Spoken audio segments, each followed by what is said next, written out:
The breath, video 2. When we're looking at the breathing process, we can look at it at a superficial level or at a deeper level. At a deeper level, once the air has entered into the body, it moves through the trachea or the windpipe, which divides in two so that the air can enter into both the left and the right lung. Now within the lungs, there are air passageways which are referred to as bronchioli. Now these can be compared to the roots of a tree. At the top they are thick and wide and allow for a greater flow of air, and at the bottom they branch gradually to become thinner and thinner and thinner as we move into the lower parts of the lungs. At the end of these bronchioles, at the end of these air passageways, are small sacs which are called alveoli. Now these are little pockets which collect the air.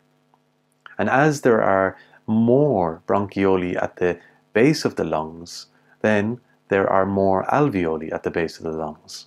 So essentially, the base of the lungs has a greater capacity to collect more of the oxygen which enters into the body than the top of the lungs, where the air passages are wider, but there's less alveoli.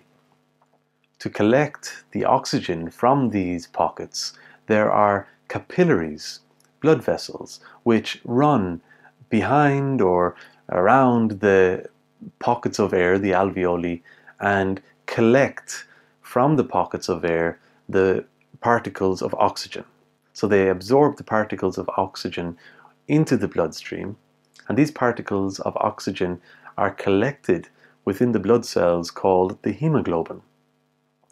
And these are moved around the body and delivered to the cells around the body.